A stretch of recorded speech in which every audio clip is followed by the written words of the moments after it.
Howdy, and thank you for joining us for this special edition of the Virtual Book Festival, recorded on May 27th, 2020, produced by Book Festival Network and Dear Texas, Dear Indy. This show is sponsored by Authors Marketing Guild. We're a membership-owned company that helps authors learn how to market and sell themselves. Also by IndieLector.store, the only bookstore that offers up to 80% of its sales to authors directly. And produced by Dear Indy and Dear Texas, where we drop everything and read both Texas and Indy authors. We would like to introduce Marsha R. West to our audience. Okay, thanks. So I was very impressed with Larry. He's certainly a Renaissance man. Fascinating to hear him. Alan, thank you for doing these. We are missing getting together for various book events, so I'm really excited that we get to do it this way. People often ask authors, did you always want to be a writer? Well, in my case, no. I always wanted to be an actress on stage or in screen or TV. And if I could sing and dance along the way, I'd have been a really happy camper. But it wasn't to be. I did get to teach theater in high school and in middle school, and I have a daughter who performed professionally. So my tagline is romance, suspense, and second chances, experience required. My heroines and heroes are all in their 40s and 50s, which makes it really different from your traditional romantic suspense book. I've been writing since 2007 and got into it more full-time after I retired as an elementary school principal. My first book was published in 2013 by Muse It Up Publishing, a small Canadian e-press, and that was my fourth book that I had written. You know, it's a learn by doing activity. And in Vermont Escape, the heroine leaves Texas to get away from the gambling syndicate that probably killed her husband and her father. It's a standalone book, except that one of the supporting characters in there was so strong, he wanted to take over, and I had to get him, I told him I would write his own book for him if he would back off, and he did. And that book, he's the hero in second act, which is the beginning of my series. Another standalone is Truth Be Told, and Truth Be Told is set in Fort Worth.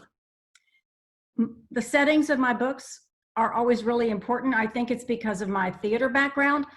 If I don't have a picture in my head of what the location is and what's going on there, I find it really difficult to write. She is in Atlanta.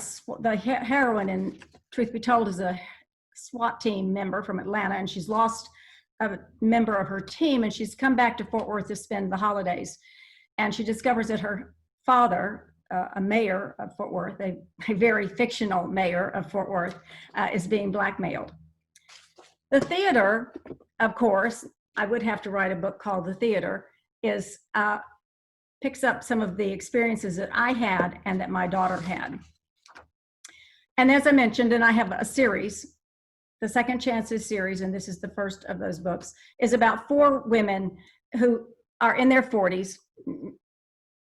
They start kind of in the early 40s, and by the time the series is over, they're in their upper 40s. And they've been friends since elementary school. And yes, all of my books have a happily ever after ending. While we were traveling in Maine, my husband found this small plaque, and it says, "Everything will be all right in the end." If it's not all right, it's not the end. And my editor friends will point out that probably they spelled out all right wrong, incorrectly, in the not preferred way. At least I have a good editor friend who says, all right in 2 separate words, always. Thank you, Renee, for reminding me of that. So my website is authormarsharwest.wordpress.com, and you must remember to put the little R in between Marsha and West, or you get an entirely different person. So make sure you put the R in there. Usually when I do book signings, or book events, I take some time and spend reading from one of my books. And so I would like to do that today. And I would like to read from Act of Trust, which is the second book in the series. Act of Trust holds a really special place in my heart because the heroine lost her husband on 9/11. And my daughter and her husband had just moved to New York City on Sunday before the planes hit on Tuesday morning. I did not know until 3 o'clock that they were okay. But I was one of the lucky ones. They were okay. My heart aches for the survivors, and this book is a tribute to their courage in moving through that tragedy in whatever way works for them. The heroine in Act of Trust, one of the 4 women, is named Kate Thompson, and she's a real estate agent living in Fort Worth. The hero is Jim Donovan, a Maine lawyer who supports the fictional Maine Coast Conservancy Trust. The other woman in the scene that I'm going to read is Addie, and she's the heroine in second act. The 4 friends show up in all the books, but each book is primarily about one of the women. So let us begin. Thanks for coming over, Addie. I hated to bother you, but I had to talk with you. Kate paced her living room about the same place that her visitor, Jim Donovan, had yesterday. Well, you're never a bother, Kate. You know that. I have about 20, maybe 30 minutes before I have to get back to the theater. Addie wore her usual rehearsal clothes, dark tights with a turquoise skirt thrown over her leotard. Gosh, you've started your next show. Sorry, I forgot. You don't have to stay. No, you've offered me a glass of wine, and I'll take one, thank you very much. Addie sank gracefully onto the sofa. Mike was supposed to take me to lunch during the rehearsal break, but he got called into work. So I'm all yours. The news carried a breaking story about a shooting behind a high school. Kate got a bottle from the wine fridge and poured Addie a glass. Yeah, pretty certain that was it. Don't know when he'll be home. How do you handle the uncertainty, Addie? Don't you just about go nuts? She set Addie's Sauvignon Blanc on the coffee table. I mean, he goes out and maybe he doesn't come back. Kate filled her own glass with her favorite Merlot. Her fingers circled the top of the glass, stopping just before it sang. True, anything is possible, but the reality for the most part is the homicide detective is there after the danger is over, unlike beat cops who get caught up in tight spots all the time. I just don't know how you deal with the fear. Kate drank a large gulp from her glass. Addie's eyebrows raised and the cock of her head caught Kate's attention, and she put down her glass. So what's going on with you? You seem hyped up, like you'd taken one of those diet pills we used to pop when we were young and not terribly smart. Jim Donovan came to the house yesterday. She raised the glass again for another sip of wine, but this one more controlled. Addie's eyebrows drew together, clearly confused by the direction of Kate's words. Then the blank expression cleared. Oh, the Maine lawyer? He showed up here? She leaned back, one long leg over the other in a gentle swing. Kate nodded, afraid to say much and give a clue about her odd reaction to the man. Well, he's persistent, isn't he? Again, all Kate managed was a nod. This wasn't going to work. At some point, she had to give voice to her fears. If she couldn't tell Addie, then who? He asked me to go up there and look at the property, told me I owed it to John.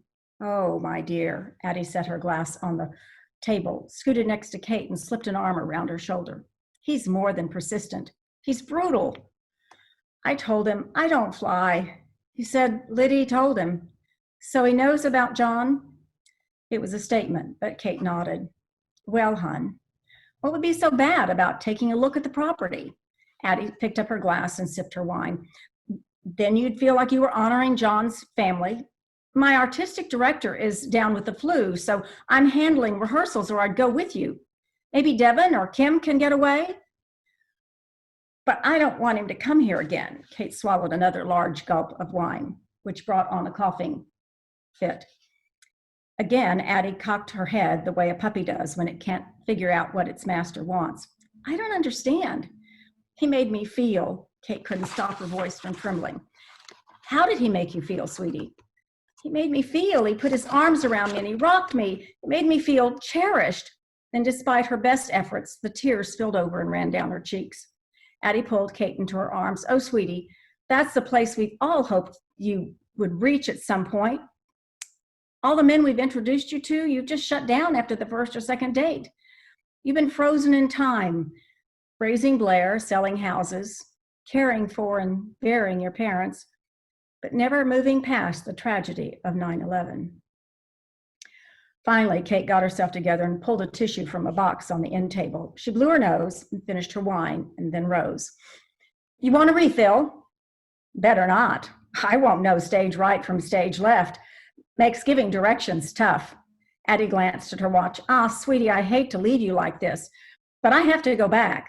Bong, bong. I'll always be glad you let me record that. It's been great for several shows. Unexpectedly, Kate laughed. I'm sure there aren't many people who have friends who've recorded their door chime. Bong, bong.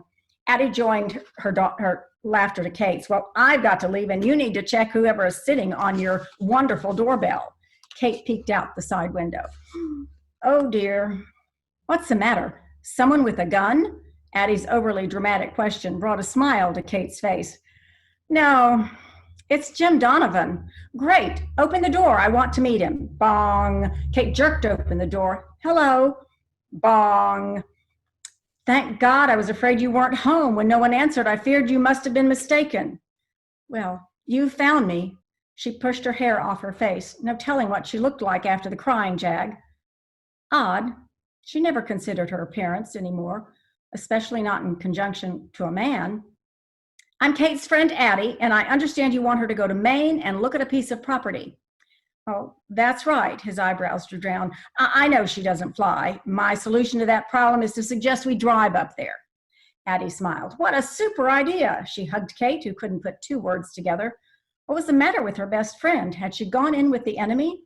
The man had the audacity to shake hands with Addie as if they were collaborators, taking her hand in both of his. Anything you can say to convince her, I'd appreciate.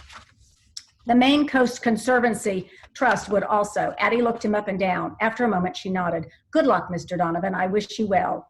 I'm off. Kate shifted from one foot to the other. What was she thinking to desert her? May I come in, Kate? She let out a long sigh. She'd get through this somehow. Come in, Mr. Donovan. Please, call me Jim. Remember, you can find my books on all of the various sites, and you can find information about them at author marsharwest.wordpress.com, where you can sign up for my blog or my newsletter, and hope that you will do that. Love to hear from you. Authors Marketing Guild is a membership-owned organization designed to help authors succeed and learn how to better market and sell themselves and their books. Join us at authorsmarketingguild.com and receive so many benefits you'll wonder why you didn't join sooner. That's authorsmarketingguild.com. Welcome to IndieLector.store, an online bookstore where the discriminating reader can find award-winning books. IndieLector.store is not a big corporation, so we can give up to 80% of the sales directly to the author. Help us support them by buying a great book at IndieLector.store.